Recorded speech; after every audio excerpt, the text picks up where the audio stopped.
एक समय की बात है, पहाड़ों और बड़े बड़े पेड़ों से घिरे गांव नवलपुर में लोग एक पुराने कच्चे मकान से बहुत डरते थे।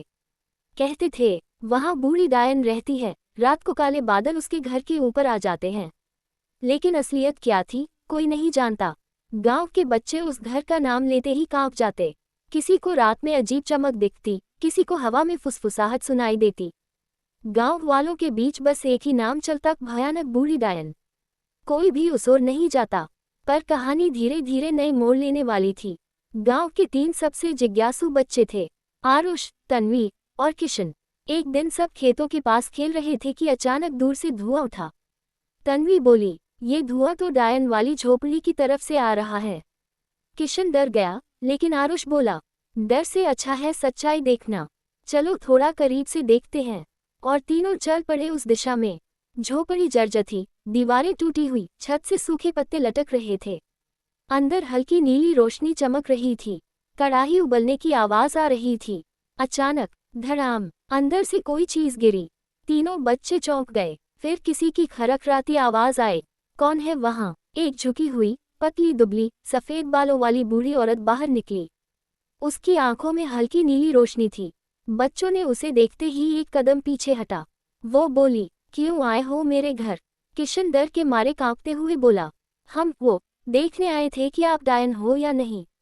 बूढ़ी औरत ने गहरी सांस ली और बैठ गई। बूढ़ी औरत ने बताया, मेरा नाम धरा है, मैं कभी इस गांव की वैद्य थी। सालों पहले गांव को एक बीमारी ने घेरा था। मैंने सबको दवाई दी, पर बहुत से लोग बच नहीं पाए। लोगों ने सोचा मेरी जड़ी बूटियों से नुकसान हुआ। उन्होंने मुझे डायन कहकर इस जंगल में भेज दिया। उसने बच्चों को कड़ाही दिखाई, जिसमें दवाई का काढ़ा बन रहा था। वही नीली रोशनी का कारण था।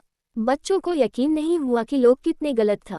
इसी दौरान बाहर से बहुत तेज चीखें सुनाई दी। किसी ने कहा, मदद करो, जंगल में आग लग गई है। बच्चे बाहर भागे। आग धीरे धीरे खेतों की ओर बढ़ रही थी। गांव वाले घबराए हुए थे।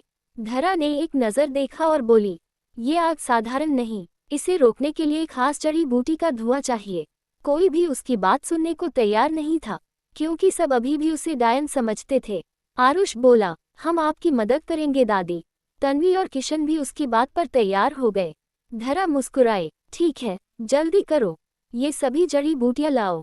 बच्चे जंगल में दौड़ पड़े, कहीं कांटों से बचते, कहीं पत्थरों पर उछलते।